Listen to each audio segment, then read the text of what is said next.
En régie, vous m'entendez? Oh, vous m'entendez bien? Très bien. Vous me voyez? Ah, oui, il y a un...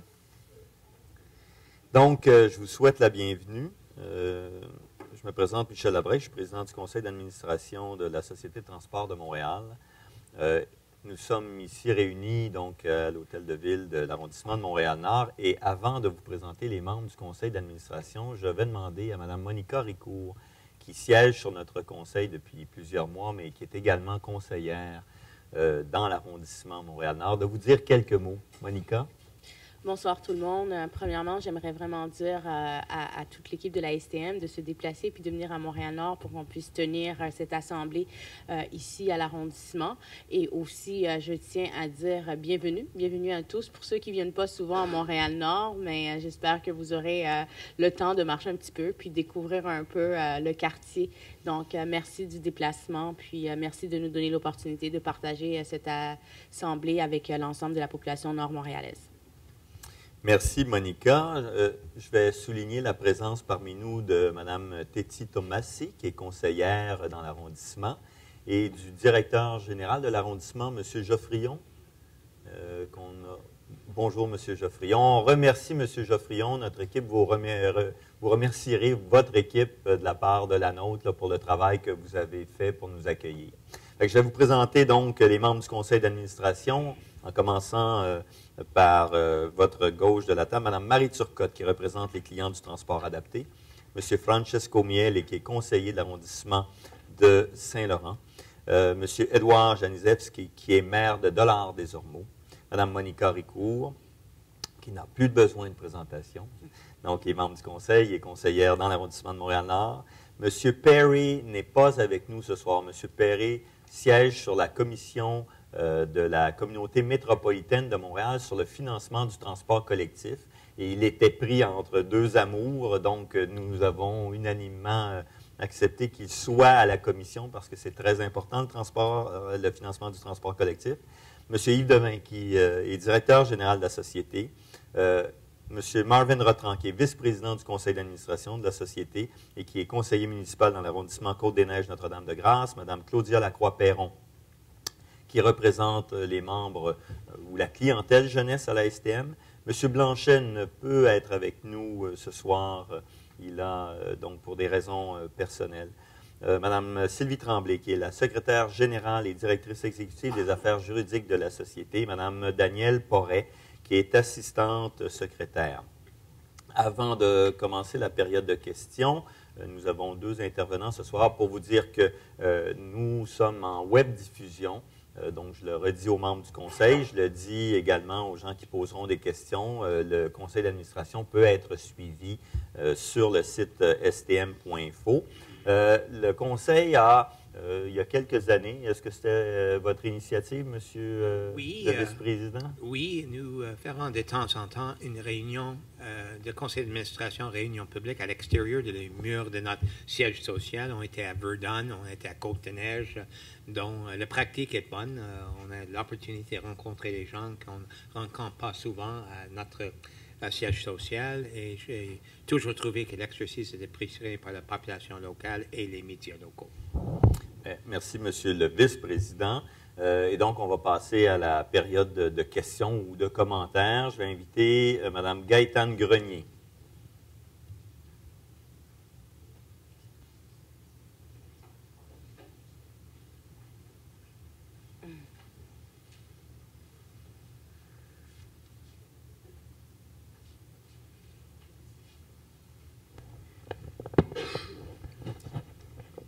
Bonsoir. Je viens prendre 2 minutes de votre temps pour vous remercier pour tout ce que vous avez fait à mon égard. C'était trop gentil. C'est une gentillesse extraordinaire. Le beau bouquet de fleurs, le cadre, tout ça, ça a été fort apprécié. Je vous remercie. Très bien. Je vais expliquer aux gens dans l'Assemblée. C'est que vous êtes venu à un conseil précédent nous témoigner de l'appréciation que vous aviez de la STM, du transport adapté, qui avait contribué à votre qualité de vie. Et puis, on a été tous touchés par votre lettre que vous nous aviez lue. Et puis, donc, on vous a retourné des fleurs pour vous dire En fait, c'est une façon de souligner votre gentillesse et puis votre attention. Vous permettez que je prenne une minute de plus pour vous le dire, Oui, certainement. pour vous féliciter, tout le monde, tout le conseil, d'avoir nommé M. Mario Gagnon comme notre patron à nous autres. Un gros merci. Vous avez fait le bon choix. Vous avez fait le bon choix. OK. Encore une fois, je vais expliquer aux gens, monsieur, madame, c'était madame Lirette, qui... Liette Vinet, excusez-moi, vraiment, qui assumait ces responsabilités-là au transport adapté. Elle a pris sa retraite récemment. Et puis, donc, comme M. Devin dit, combien vous avez... Est-ce que c'est vous le responsable du bouquet de fleurs?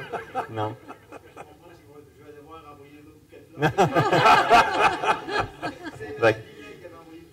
Bon, on accepte votre commentaire, madame. Merci beaucoup. Et il y a tout un défi. Je continue à vous dire, je vous aime toutes. Bon. Merci.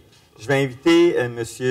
Julian Rodriguez, qui a des questions très spécifiques. M. Rodriguez suit tout particulièrement nos lignes bus, donc la ligne 218 et 485. Bonsoir. Oui, bonsoir. J'ai fait mon question, mais avant avec un document d'ici. Regardez le statut de service sur le corridor sur rue Antoine-Faucon. Je vais noter le bon départ avec des lancements de la ligne 485 le mois dernier. Si on va corriger un nouveau lien vers le gare d'Orval et métro linéal Gros pour réduire la congestion pour des constructions et échangeurs Turcot. Oui. C'est ça un bon départ. Mais concernant le résident dans le secteur ouest de Pierrefonds-Ouest et le secteur nord de Kirkland, comme les défis ont déjà continué avec des peu de services effacés dans le niveau local. Comme le 218, pour le moment, on font le même parcours. Depuis le 1997, on a mis en service, mais avec le 485, on a utilisé le même parcours avec des arrêts limités. Mais à cause des défis, les résidents dans le secteur vont chercher une nouvelle option entre Terminus Fairview vers l'ouest dans Antoine-Faucon pour aller dans le secteur commerciaux ou des lieux d'entrée plus directs contre vont utiliser la ligne 201 Saint-Charles-Saint-Jean.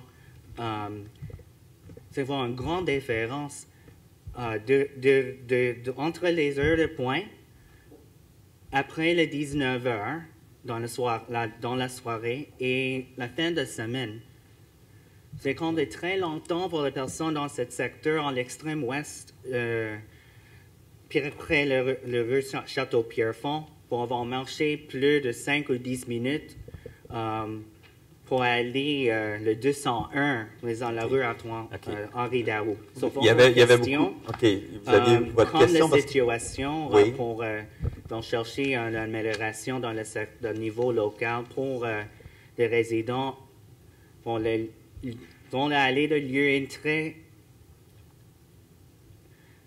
par le boulevard Saint-Charles. Vous avez la possibilité d'aller en boulevard Hymis, c'est un bon possible à accéder plus direct vers par exemple, une correspondance avec le 203 pour les hôpitaux Lakeshore, pour les écoles secondaires. Monsieur Rodriguez, parce qu'il y a beaucoup de données. Là. Oui. Il y a beaucoup de données. Vous parlez de la nouvelle ligne, des anciennes, puis du rabattement. Oui. Tout ça, Monsieur Rodriguez connaît bien ça. Là, on va essayer de... grand défi. sans redessiner les lignes. Les trois correspondances vont aller à Fairview et vont un autre autobus vers le sud de l'autoroute 40. OK, je vais laisser M. Rotran vous répondre. Il y aura Premièrement, un complément. j'apprécierais votre présence, comme toujours, M. Rodriguez. On écoute attentivement quand vous faites des suggestions. Votre recherche que vous avez nous donnée dans le passé était bien étoffée. Même qu'on n'était pas à 100% à votre côté, on a pensé que vous avez des points qu'il faut vraiment évaluer. Pour mettre ça en contexte, vous avez mentionné le 485, le nouveau service sur Antoine Faucon. C'est une des 4 nouveaux express de l'île de l'Ouest vers les stations métro dans le contexte des mesures de mitigation pour Turcot. C'est seulement il y a un mois que ça a commencé, 2 avril, le premier jour. Le 485 était conçu pour desservir l'ouest de Pierrefonds et prendre ces gens jusqu'à la station Lionel Groulx, avec ce que vous avez dit, des arrêts illimités. Tout ça a été fait en consultation avec la clientèle et aussi avec l'accord de la ministre des Transports qui finance ces services au complet pour évidemment décongestionner Turcot quand les travaux commencent. Comme président du comité service à la clientèle, j'ai eu quelques commentaires concernant ces 4 lignes. La grande majorité sont très positives. Il y a quelques plaintes concernant le service, pas vers le centre-ville, mais pour revenir île d'Ouest en même temps que la charge est vers le centre-ville. On ne peut pas plaire tout le monde. Et le trajet que vous proposez va avoir évidemment un impact sur un autre groupe d'usagers qui va probablement avoir des questions. Ce que je propose ce soir, on va prendre en délibéré ce que vous avez dit, on va l'évaluer. C'est clair qu'on ne change pas en route qui est en train de vendre à un nouveau clientèle après 1 mois. Mais est-ce qu'il y a un ajustement de service nécessaire? Ça, on peut regarder. Est-ce qu'il y a un prolongement vers l'ouest qui peut être fait assez facilement? On va voir ça. Même un prolongement relativement mineur, il y a un coût. Donc, étant donné le cadre de ces nouveaux services et négociations avec le MTQ qui va payer ce coût additionnel.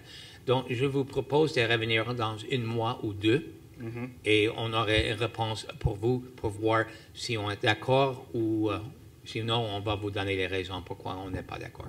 Ça vous va parce que M. Rotran a raison. Là. On vient de lancer ça, vous nous faites part de commentaires.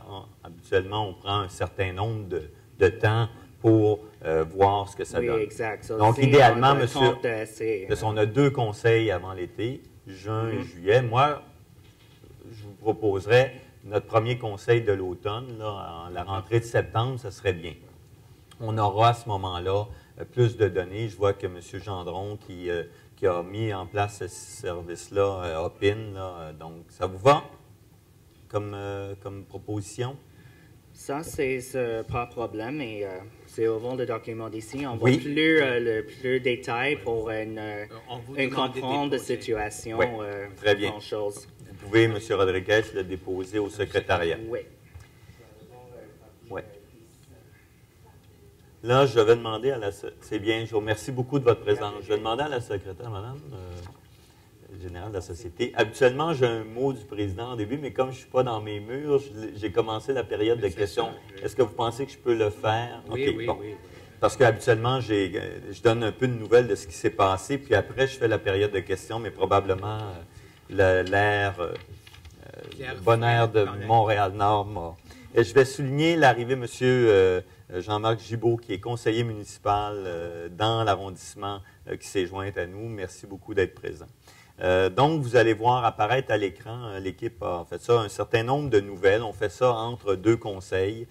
Nous avons publié notre rapport d'activité. Il est disponible. Oups, ça a été rapide. C'est pas grave. Donc, nous avons dans la première diapo, si on y retourne, est-ce qu'on peut en régie? Merci. Donc, nous avons publié notre dernier rapport d'activité pour l'année 2011. Il est disponible sur notre site Internet.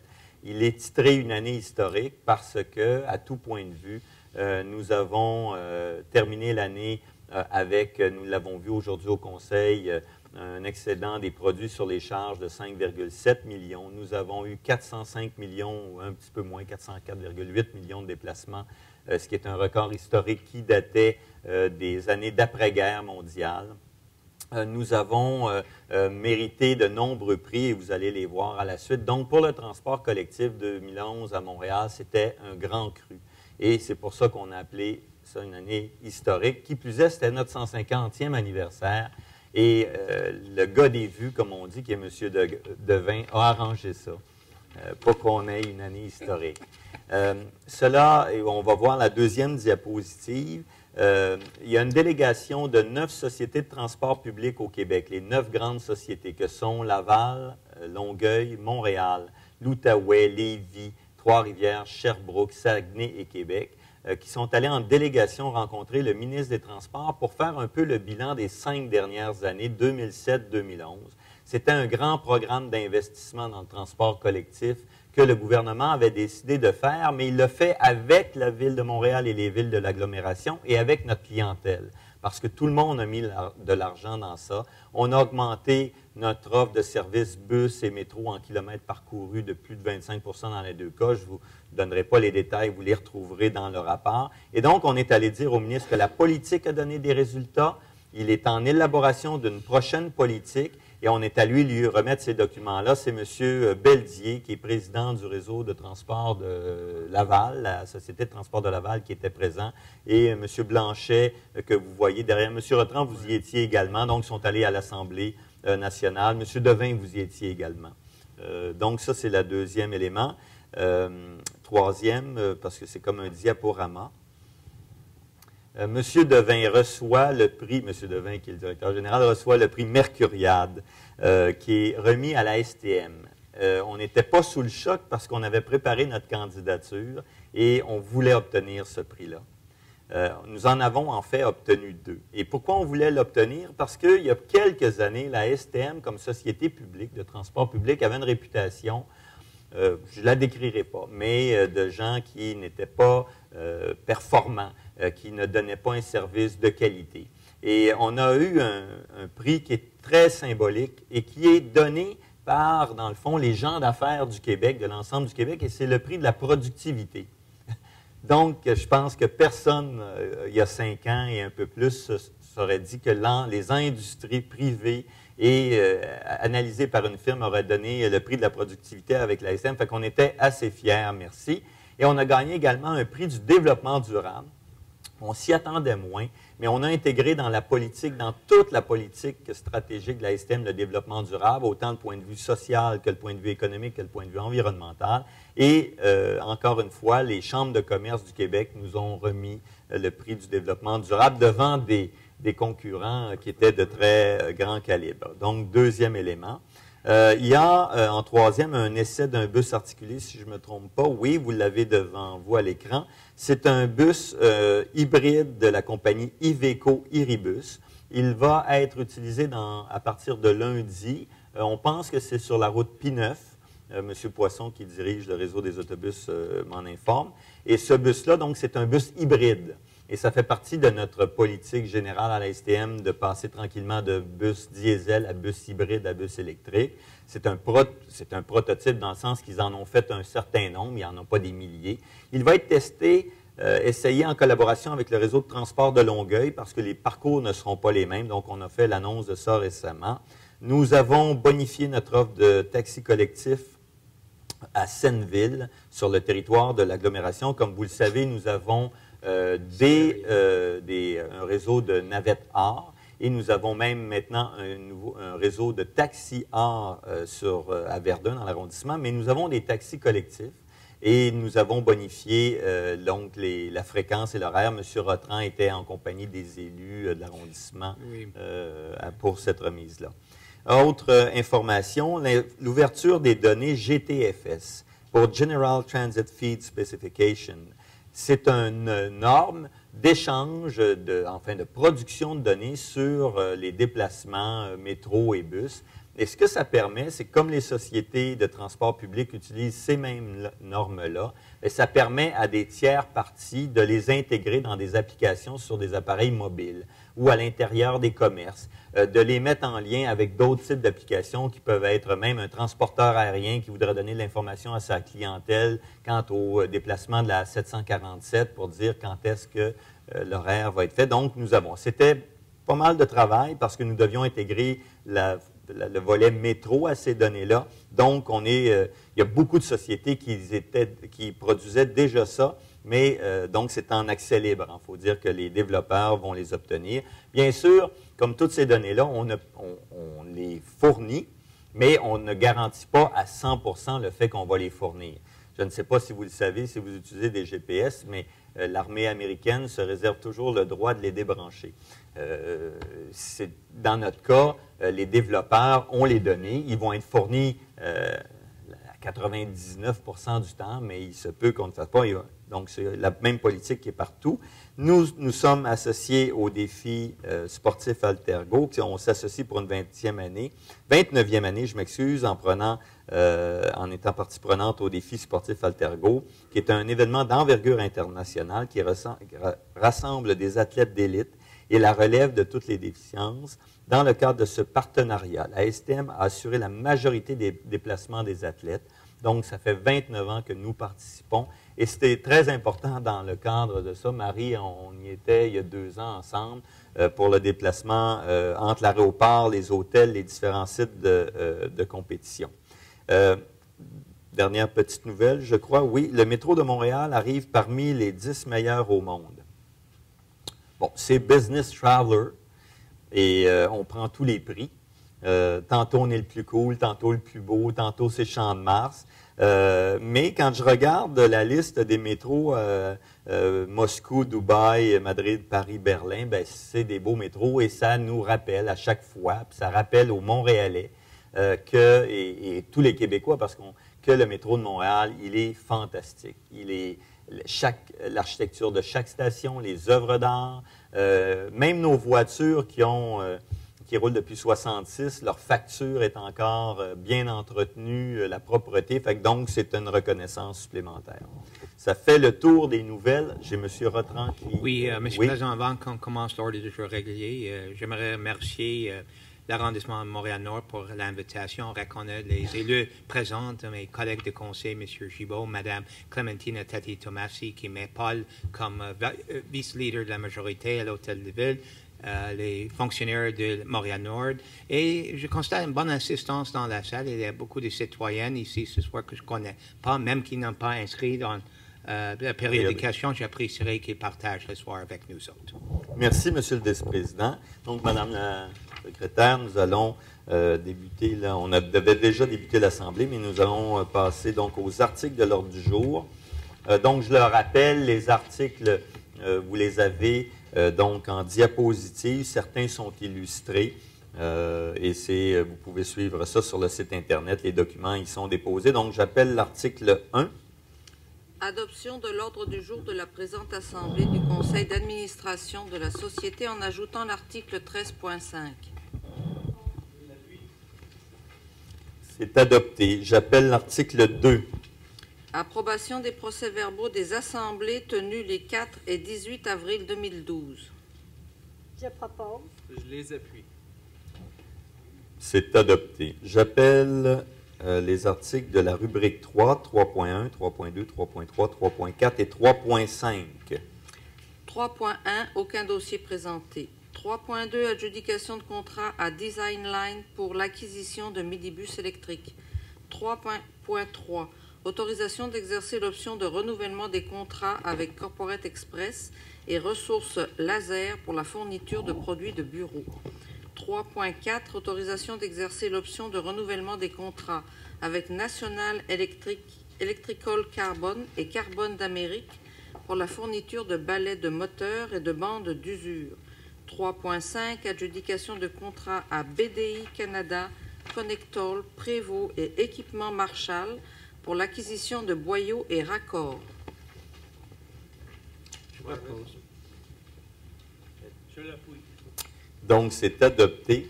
J'informe les gens qui sont à leur premier conseil de la STM. Le conseil a une réunion préparatoire. Donc, ces dossiers-là sont étudiés par des comités du conseil. Nous en avons 8. Et ensuite par le conseil. Donc, c'est une réunion dans la journée. En conseil public, nous avons déjà discuté de ces points-là. Je vais quand même vous ramener à l'article 3.2 en demandant de nous amener à 3.2. C'est un contrat qui est important. C'est des bus, des midibus, pas des minibus, mais des midibus électriques, complètement électriques. C'est un contrat avec la firme Designline USA après un appel d'offres. C'est le seul manufacturier qui a déposé une offre. Ces 7 midibus-là vont être utilisés. Présentement, ce que nous pensons, c'est la ligne 715 du Vieux-Montréal. Le premier bus va être reçu d'ici 6 mois et les autres à la suite après les tests. C'est tout nouveau pour la STM. Nous avons déjà des véhicules électriques ou bimodes, que sont diesel électriques dans le cas des hybrides, et 2 véhicules Volt, mais là, ça va être des services en service clientèle. Donc, c'est un pas que nous franchissons. Nous avons fait toutes les étapes nécessaires à ce que ce soit un succès. Fait que c'est une première, l'arrivée de ce service-là. On a choisi ce parcours-là parce que c'est un parcours où nos bus de 12 mètres, compte tenu de la clientèle et de l'achalandage, ces bus-là vont être plus appropriés. Il y a une plateforme, enfin une rampe pour personnes. Elle est sur le côté dans le cas de ces véhicules-là. Elle n'est pas à l'avant. Elle va être à l'avant. Ah, OK, c'est l'article. Donc, elle est à l'avant. Merci. Donc, c'est pour l'article, ça, 3.2. Donc, là, on passe à l'acquisition, c'est fait. Je vais appeler les articles 3.6 et 3.7 de la rubrique 3. 3.6. Adjudication de contrat à ILTI pour l'acquisition d'outillage. 3.7. Autorisation d'octroyer un contrat à Giro pour la migration du logiciel Astus vers la version 2012. C'est adopté. J'appelle les articles de la rubrique 4. 4.1. Adjudication de contrat à Valco Électrique pour le remplacement de panneaux alarme incendie. 4.2. Adjudication de contrat à Toiture 3 étoiles pour la réfection de la toiture du garage au centre de transport Mont-Royal. 4.3. Adjudication de contrat à Ramcor Construction pour la réalisation de travaux aux stations Parc et Cadillac. 4.4.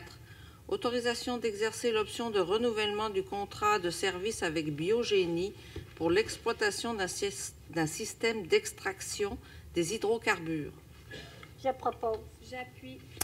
C'est adopté pour les rubriques 4.1, 4.2, 4.3, 4.4, de la rubrique 4, bien sûr. Quant à la toiture Mont-Royal, là, nous avons donc beaucoup de centres de transport et on a une obligation de les maintenir en état, parfois pour éviter une dégradation supplémentaire.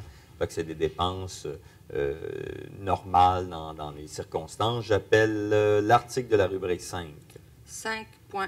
Autorisation de modifier le contrat de service professionnel d'un médecin avec Gesti Physisis. Je propose. C'est Edouard qui l'appuie. Et c'est adopté pour l'article de la rubrique 5. Il n'y a pas d'article à la rubrique 6 qui est la nouvelle voiture de métro présentement. C'est parce que le contrat a lieu et s'achemine. Contrat prolongement du métro, il n'y a pas d'article à cette rubrique. J'appelle l'article 8.1 de la rubrique 8. 8.1. Adjudication de contrat à Simplex Grinel pour la fourniture et l'installation du système de surveillance vidéo du métro. Je propose. J'appuie. Donc, dans ce cas-ci, c'est des équipements métro, des salles avec des équipements techniques où on va installer des caméras qui vont être amenées, donc les images vont être amenées dans notre commande centralisée pour la surveillance. C'est adopté l'article 8.1. J'appelle les articles 9.1 et 9.2 de la rubrique 9. 9.1. Adoption du système de pondération et d'évaluation pour les services professionnels d'arpenteurs géomètres. 9.2. Adoption du système de pondération et d'évaluation pour les services professionnels en mécanique et électricité du bâtiment. Je propose. J'appuie. Donc, les systèmes de pondération, je l'explique brièvement chaque fois. Le conseil d'administration adopte des grilles de pondération avec des pourcentages et des points qui servent ensuite lors des appels d'offres pour les comités qui sont formés donc d'employés de la société et de personnes qui vont déterminer donc les meilleures offres en fonction de ces grilles-là. Et donc, on fait cette adoption-là comme c'est un outil d'évaluation. Donc, les articles 9.1 et 9.2 sont adoptés. J'appelle les articles de la rubrique 10, il n'y en a pas. J'appelle les articles de la rubrique 11, l'article de la rubrique 11, qui est le 11.1. 11.1, modification de parcours de la ligne d'autobus 715 Vieux-Montréal, Vieux-Port. Repose. Donc, vous voyez la modification essentiellement, il y a un petit détour que nous faisions en boucle près de la rue Brennan. Ça, c'est donc près du canal Lachine dans le Vieux-Montréal. Et les travaux qui vont être faits sur ce que nous appelons l'entrée Bonaventure, qui est l'entrée de ville Bonaventure, vont entraîner une modification de parcours puisque une section va être fermée à la circulation. Et donc, on verra dans le temps les reconfigurations de ça. La 715, d'ailleurs, c'est la ligne sur laquelle nous pensons utiliser les véhicules électriques, les midibus électriques que nous avons achetés tout à l'heure. J'appelle les articles 12.1, 12.2, 12.3 de la rubrique 12. 12.1, approbation de la collaboration aux études du projet du campus universitaire Outremont et intégration du puits de ventilation Wiseman. 12.2, approbation du renouvellement du partenariat avec la chaire de recherche en gestion de projet de l'UQAM. 12.3, approbation d'une entente de partenariat avec la Société de vélo en libre service pour la saison 2012. J'appuie. C'est adopté pour les articles 12.1, 12.2, 12.3. Je vous ramène donc rapidement sur 12.1. Vous savez que la société, donc le métro, a des puits de ventilation ou des puits techniques ou des puits, dans ce cas-ci, de ventilation. Et il y a un grand projet qui est le campus Outremont de l'Université de Montréal. Et donc, on doit travailler de concert avec eux pour voir comment ça va être soit repositionné ou intégré dans la planification de ce campus-là. Deuxième élément en 12.2, c'est l'UQAM. La STM fait pour cette année, aux états financiers, nous étions à 360 millions de dollars d'investissement. 360 millions de dollars d'investissement dans des constructions, des rénovations de systèmes, d'infrastructures. Et nous participons à une chaire de l'UQAM en gestion de projet. Donc, c'est une contribution qui est faite. Ça fait combien d'années, M. Devin? 6e année avec eux. Donc, c'est pour apprendre de la gestion de projet bonifié. Et le dernier, c'est avec Bixi. Nous sommes partenaires depuis quelques années avec Bixi, c'est-à-dire que nous offrons donc des rabais à ceux qui sont détenteurs de cartes annuelles Opus, la CAM à l'année, et ceux qui prennent les passes d'été. Donc, c'est des échanges qu'on fait et on bonifie en offrant des rabais de 50 % et de 75 %. Donc, c'est une entente. Elle est évaluée en fonction de ce qu'elle coûte, mais ce qu'elle rapporte également, parce que ça nous permet de fidéliser une clientèle. Donc, je faisais juste un petit récapitulatif et j'appelle les articles de la rubrique 13, 13.1, 13.2, 13.3, 13.4 et 13.5. 13.1, approbation des états financiers et du rapport financier du MAMRO au 31 décembre 2011. 13.2, approbation de la modification à la politique corporative pour permettre le remboursement ou l'échange des cartes Opus expirées. 13.3, approbation des modifications aux documents, le vérificateur général, statut, mandat et pouvoir.